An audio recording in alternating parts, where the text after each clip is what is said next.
Diary of a Sociopathic Mother-in-Law Next Door entry.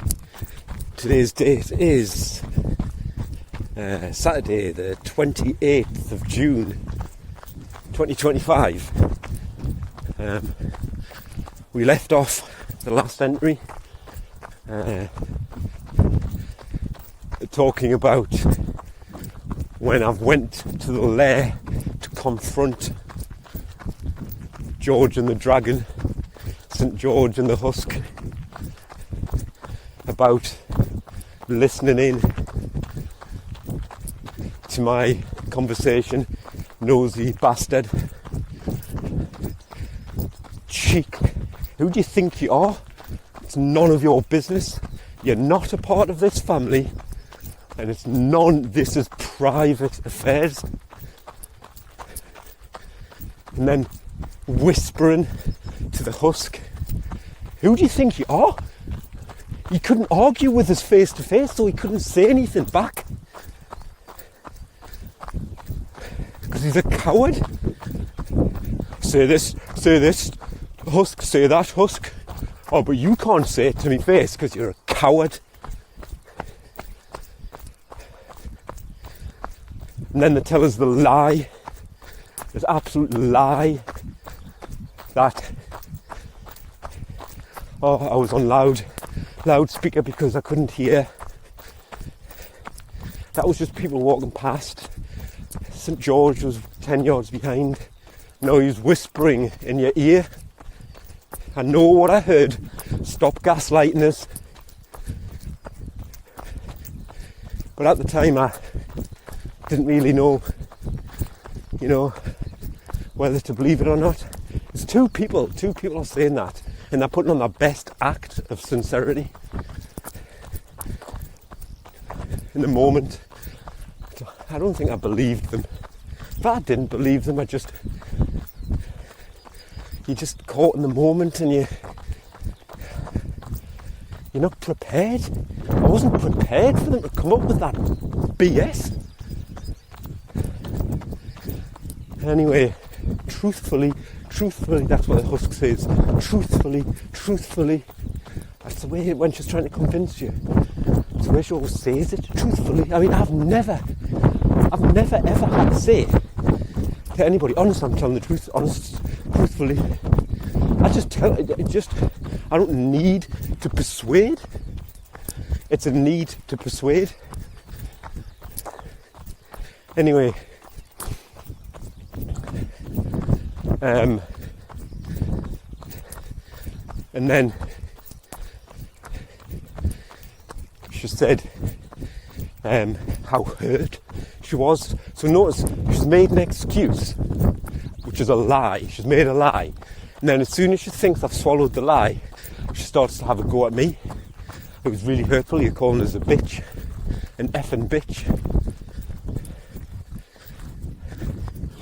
And I said to her, well, at the time, I believed you were sharing that phone call and he was listening, he was whispering. And if that's true, then I stand by those words. I stand by them. No, it's not. Truthfully, it's not. I said, well, like I say, only you know the truth. Really. I haven't got the evidence that you've got. I've only got my ears. You were there. It was your side of the phone. So anyway, happy to attack us. That really hurt. Well, I'm past caring, Husk. So I stood by my words. And then, so I've had a go at them and they've made up this lie. I've then had a go at her for coercing, manipulating my daughter. And they just can't see it. There's just blank expressions. I'm pointing out the lies in the texts. That's a lie by omission. That's a lie. You were specifically told not to do that. Why did you coerce her with money? And then St George was like, oh, do you think it's a generational thing? What the hell are you talking about, a generational thing? What, is your generation all manipulative, are they? What do you mean? What do you mean, George? Oh, like, grandparents like to give their grandchildren money for them to do favours for them. Yeah, I get that. St George, that's not what this was though, was it? Money, I said to him, yeah, nobody's got a problem with you leaving a couple of quid on the breakfast bar with a little note saying, thanks for letting the dog out, here's a couple of quid. But, you know, she only gets that when she does the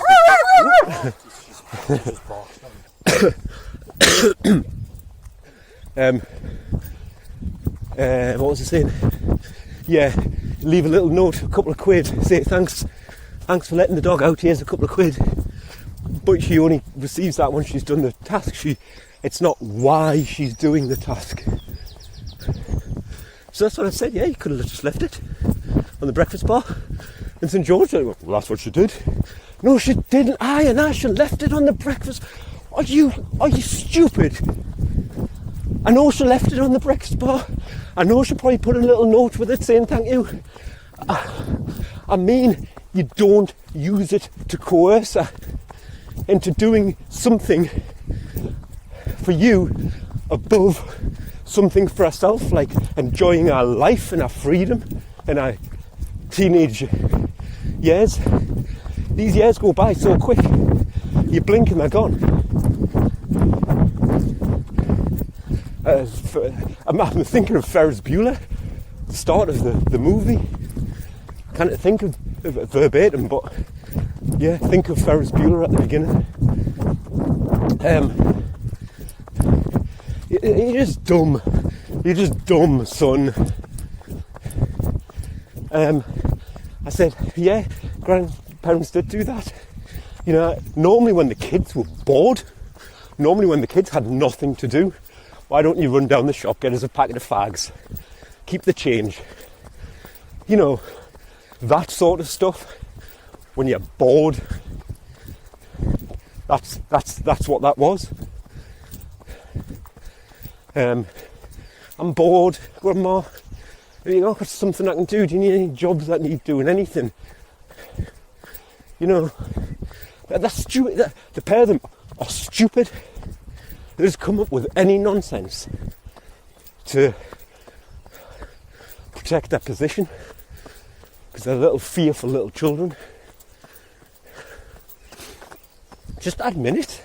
Just say, I can see how that looks, how that reads to you. I can see that now. It's not my intention. It wasn't my intention. But I can see how it reads. And I can see how I should have just said, no problem, darling. Your mum's away, so just ask your dad if you can't do it. Thanks, darling. I can see how I should have just went down that path. No, none of that. Just defence, defence, defence. And you can't win. You can't win any battle.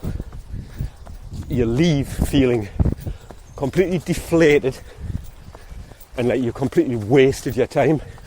Bear in mind, I'm meant to be at work. So, got nowhere. And then, while I was there, I just thought, sod it. This narcissist little prick has poked his nose into my business. Right, you want to know my business then, right? I said to him, so I changed the subject and I said, and by the way, do you not have any concept about how sensitive it is, you being here? What do you mean? I don't know what you mean. Like, I don't know if this was genuine or not, or whether this is just an act. When a child has been caught out, say let's just say they've been in your drawer, in your bedroom, and been in your pot of cash. So you've got like a little jar of cash where you keep your coins, whatever, and bit by bit they've just been helping themselves 50p here, a pound there, so that you don't notice. Just don't be too greedy and they'll not notice. And then one day the parent, you find out that they've been putting their fingers in the jar. So you confront them and you say, have you been pinching out of my money jar? The child would say, what do you mean? Now, obviously the child inside is thinking, sugar, I've been caught. I'm going to have to make me excuses. Child will always, well, not always, it's a childlike mentality to try and avoid responsibility and not have to take the blame. They don't like feeling guilt and shame because they're children. Those are powerful emotions. They don't know what to do with those emotions, so they'll try and avoid them. Children are like little narcissists, but obviously they grow up and mature, hopefully. So you say to the child, have you been in my money jar? What do you mean? That's what a child would say. And then you would explain, you would provide the evidence. You would, because you don't confront your child unless you've got, in your head, you've got your ducks in a row, your facts. You wouldn't make a baseless accusation. So what the child is doing is by saying, what do you mean? They know exactly what you mean because they know they've been in your money jar. The answer is yes. Sorry, I shouldn't have done it, now I've been caught. That's the mature answer. So what the child is doing is they're waiting to see for disclosure. So you disclose your evidence. It's like a mini little trial that's playing out. So you start to list the facts. And what the child will do, they'll weigh up those facts and think, am I bound to rights? Or can I lie my way out of this? Can I lie my way out of this? And once those facts are presented, the child will either come clean or, lie their way out of it. And some children will never, ever, ever come clean. I've come across children like this in my daughter's life, caught red-handed, but will not own up. That child is going to go on to be a little narcissist in adult life. And the lazy parents, they know that the child has done it when they're being caught red-handed. In this example of my real life, their daughter got caught red-handed bullying and abusing my daughter, but the child would not admit it to the parent, and the parent just stayed in denial because she's lazy and she doesn't want to have to deal with the consequences of having a child that's a bully, and the friction that's going to cause, having to discipline that child, having to teach it the difference between right and wrong, and having to deal with the root cause, because hurt children. No, you don't want to go there, do you?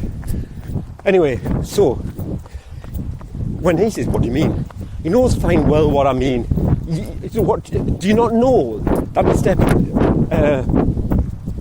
stepdad died like 5 minutes ago? The bed's still warm, man. Do you not know? You've been shacked up with a husk for 8 months now. Are you not aware that he lived here? Are you not aware that we loved him? Are you not aware that he was my best mate? You little prat. What do you mean? So I said to him, I said, what do you mean? Do you not understand? Begin's dad died not long ago. He's not here anymore, and now you're here.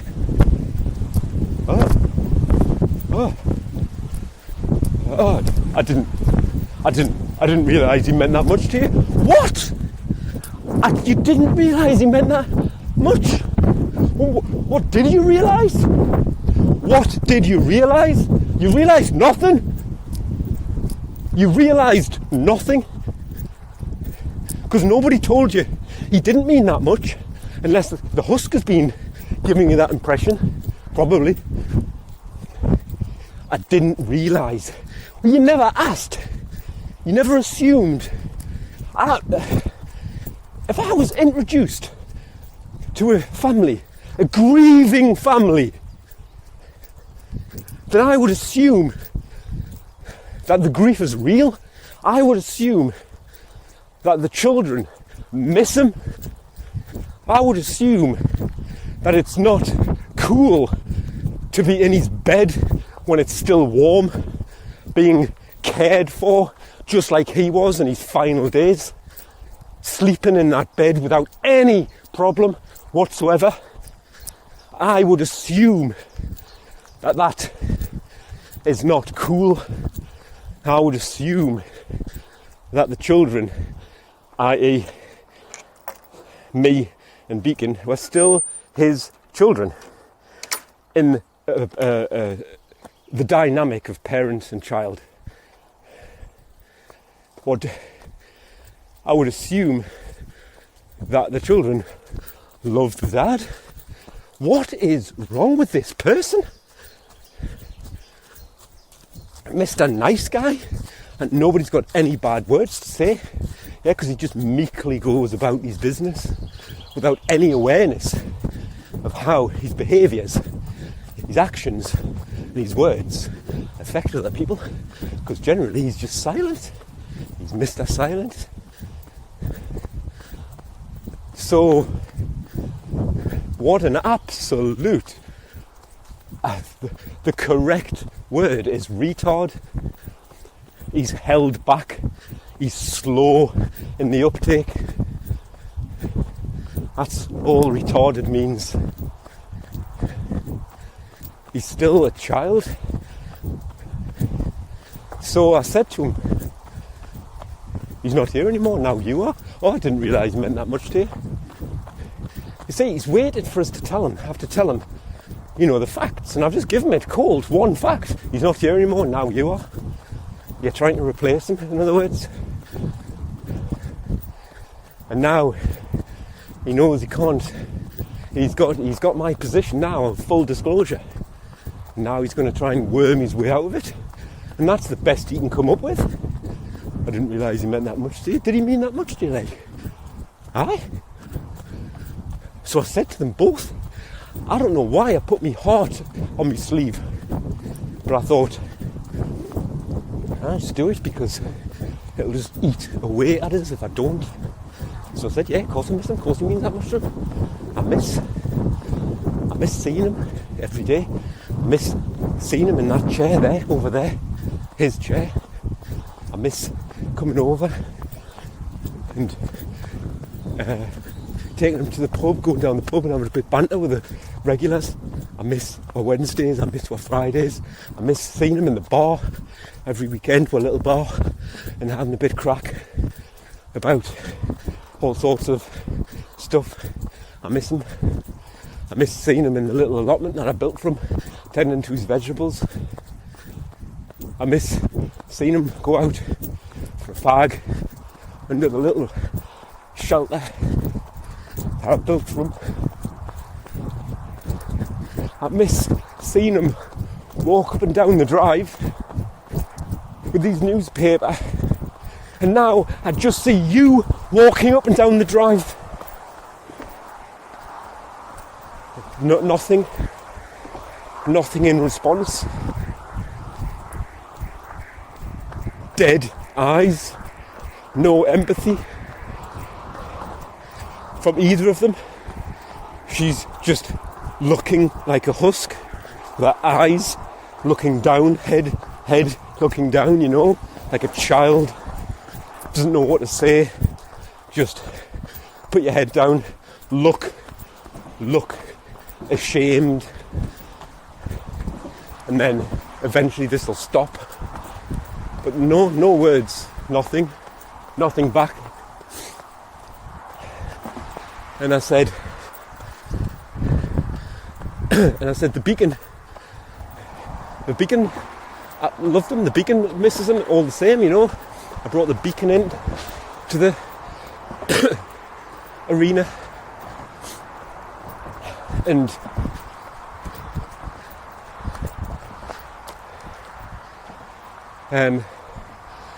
you know, I made it clear that she felt that I wasn't speaking for her, but she feels the same, they're similar.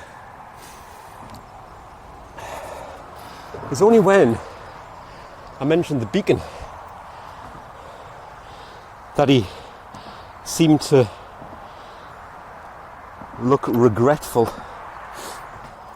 because remember, he's got this what seems like a veneer of respect for the beacon, because he used to work at the same place, remember? And I don't know where that respect comes from. I think I've said previously that, you know, she still is a well thought of employee, good role model and all the rest of it. But I think there's something more to it than that. I think this is some sort of like almost like a chauvinistic thing, where these old-fashioned men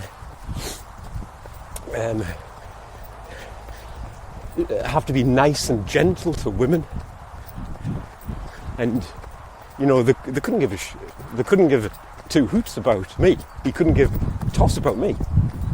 But the idea that he might have hurt a woman's feelings, you know, because that's you can't do that, because you know you're a gentleman, you know, in the old-fashioned sense. You open doors for weak women. And I'm not postmodern. There's nothing wrong with opening a door for a woman, just like there's nothing wrong with opening a door for a man. So, but yeah, I think it's like a chauvinistic, like sexist thing. Men of that generation, you know, the idea, I mean, he hasn't got enough empathy and awareness to realise that he's trampling all over her feelings. And her, you know, he may as well be dancing on his grave. It's so blatantly obvious to any functioning human being. But the idea that he's, that the beacon is peed off with him, that's an uncomfortable feeling for him. And again, I'm going to say that this is not respect. He's a chauvinist.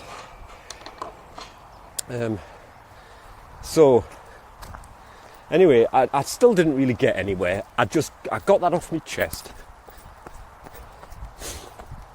and I left him to it.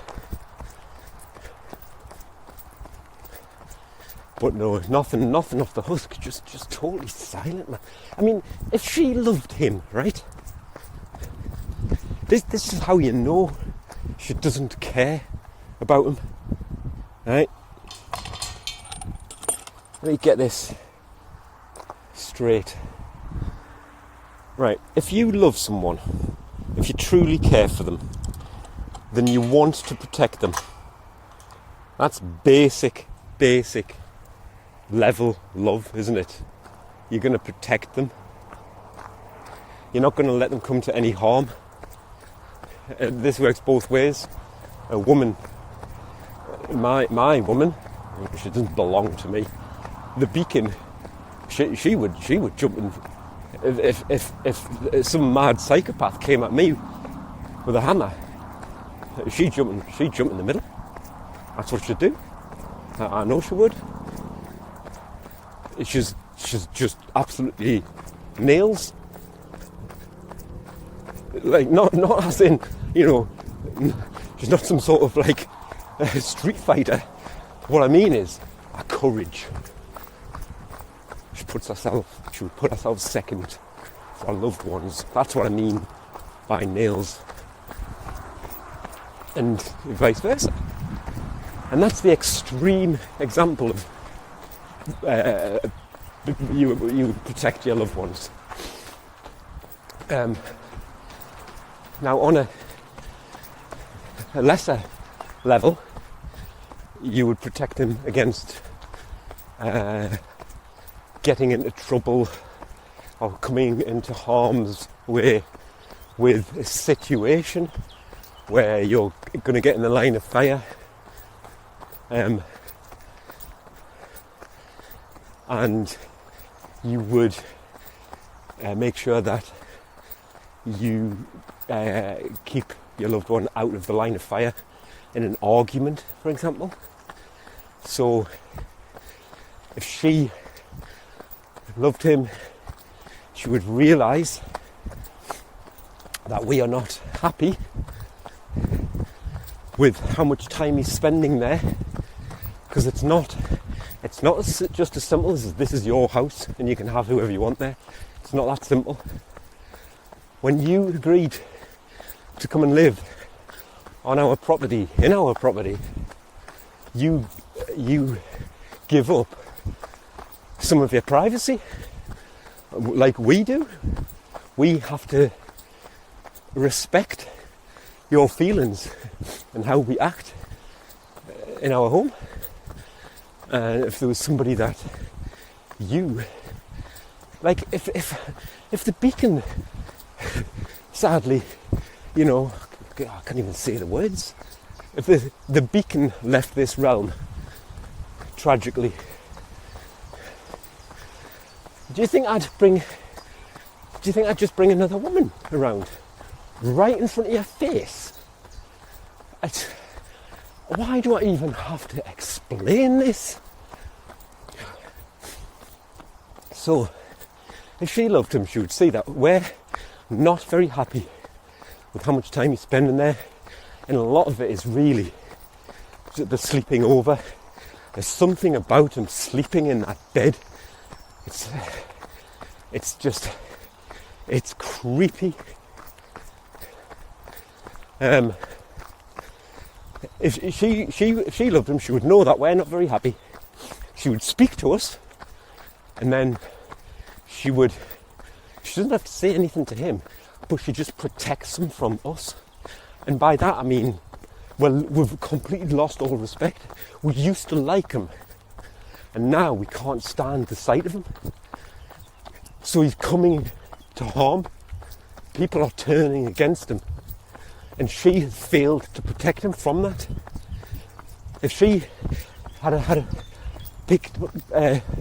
realised, which everybody should, that we're not very happy, come and speak to us, and she doesn't need to say anything to him. She just needs to change the dynamic using her own free will. I'll come over to yours today, St. George. I'll sleep over at yours. She just needs to put some effort in to help us, but in turn it helps him. If she had have done that, we would still like him, and we'd be having a relationship. We'd still have a relationship, potentially. But no, because she's selfish, and she probably likes the fact that this is causing such an emotional reaction for us. Remember, your petty feelings. She thinks feelings are petty. Why? Why would you let feelings get in the way? She's having a good time. He's running round after her. He's at her beck and call. He's always at hers. He's got this big 4-bedroom detached house, this big garden, conservatory, the works. Why are they cooped up in a little lodge? So, but no, she's selfish. Why would she let her feelings get in the way? Why would she let feelings get in the way of having an easy life and having everybody run round after her, the queen bee? But yeah, I hope that makes sense. She's failed to protect him. We've seen this before in the past, where she hasn't read the situation when it's blatantly obvious. She's failed to read the situation, and she's told us, yeah, you can do that. Such and such says it's fine. He's fine with it. No, he was never fine with it. This example, and you led us into the den, and we got hurt. We ended up falling out with a family member because we trampled on his feelings, and it was a very, very similar situation. I'm going to explain this because it probably makes no sense very, very quickly. The husk, her dad sadly died, and her mother had already passed, so the house was empty. The husk's parents' house was empty, and obviously it needed empty as in no one living there, and it needed emptying because they were selling it. And her dad had lots. He had like a garage and a greenhouse and a little shed. He had lots of practical tools, and that's my sort of thing. And they also had other things lying around the house, that might be some use or sentimental value. Obviously, you know what I mean. So we'll go around there, and we'll said to the husk, me and the beacon, is it all right? Oh, plus we're taking the knob father, because the knob father had a trailer, and we're obviously going to use the trailer to get all of this gear into. So the knob father was doing us a favour. Now bear in mind that, so the husk has got a brother.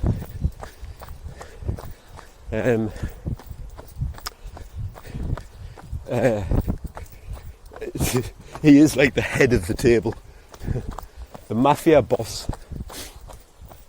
So the mafia boss, the husk's brother, he's at the house, and we said to the husk, are you sure the mafia boss is all right with us coming round and basically looting the place? Do you know what I mean? It's like, it feels like you're looting. It's a very it's a necessary thing. And great granddad, as he was when he passed, great granddad would have loved, I'm sure, the practical stuff going to me and the beacon, because we are like DIYers, and nobody else in the family is that way inclined. It's a very rare thing these days, people who can just do stuff themselves. But anyway, so we said to the husk, are you sure the mafia boss is going to be alright with this? Oh yeah, he's fine. So she gave us assurances that everything was fine.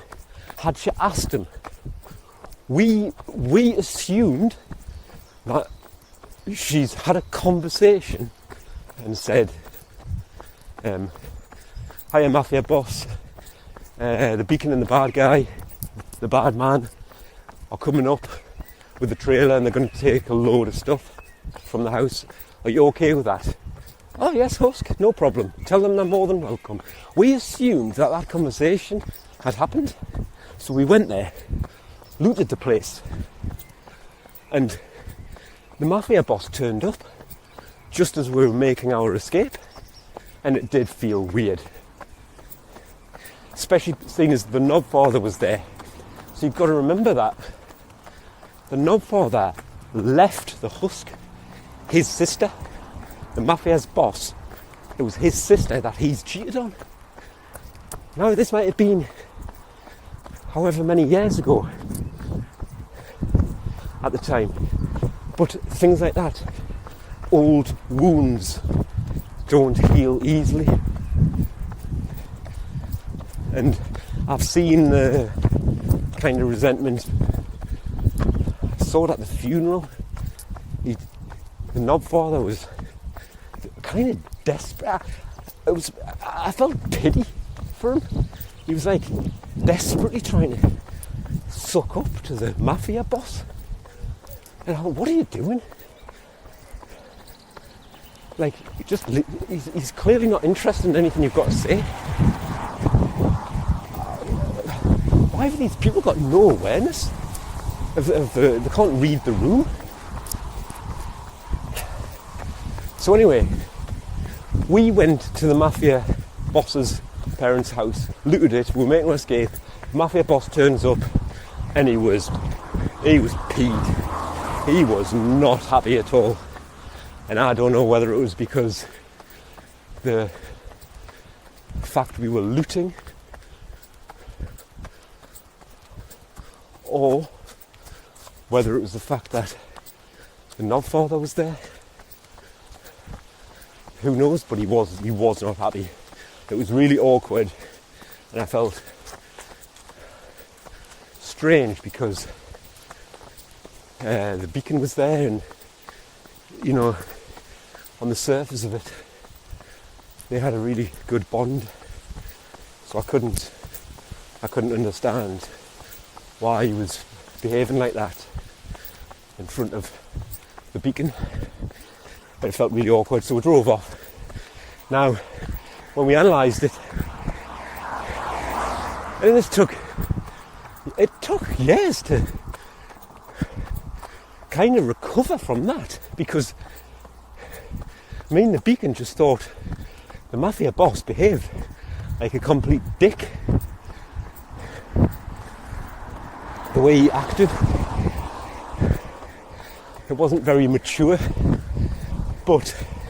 and we never really saw him again. The mafia boss used to think he was as soon as great granddad got old and frail, he took the mantle. This is the dynamic of these families, that generation. There's always a head of the table, isn't there? Controller, man, goes back to that chauvinistic thing of that generation. So anyway, it's only recently since stepdad died. That's the first time we met the mafia boss again since that event. And that event was, I need to think very, very carefully, I would say 2008. And stepdad died in 23. So what's that? 12, 30, 40, 15 years? 15 years. Never spoke to him. No, really, that part of the family, the cousins and that. Whose fault was that? The Husk never had that conversation. She didn't do the right thing. She didn't read the situation, and she didn't absolutely make sure that it was safe to go there. So she failed to protect us. And that's what I mean. She's failed to protect. It's the same scenario. When there's death involved and grief, you've got to tread carefully. And somebody is in a position of responsibility. And on that occasion, it was the Husk was in a position of responsibility to do the right thing and make sure the coast was clear. And she failed, and it ended up in hurt. And we look back now, and we realise how sensitive it must have been for the mafia boss. It's his parents' home, and we just turn up, we just rock up with the Knobfather, and garden trailer and loot the place. Of course he's going to be mad. But nothing ever gets... He would never have had a conversation with the husk and said, that was your fault. You know, nobody ever... She's never made accountable for her actions or lack of. And that's exactly what she's done here. He's in the same position that we were in that scenario. She's failed to protect him from angry people. And we're rightly angry because we're grieving. And right at this point, he's not only is he trying to replace stepdad, he's literally sleeping in his bed and all the rest of it, and enjoying the fruits of my labour. The fruits of my labour were intended for stepdad, not St. George. It's sensitive, and she should be protecting him from that. And now he's in the line of fire. He's in our crosshairs. So same scenario, and he is trying to replace him. He's trying to, right from the very get-go, wants to buy you presents for Christmas, wants to do this, wants to give you stuff. I've got a plant. Do you want this plant? Do you want that plant? Here's some onion seeds for your garden. He is just constantly trying. Now that might come across as nice, but you've just got to tread carefully, have some awareness of the situation. So that ended that. Again, getting nowhere.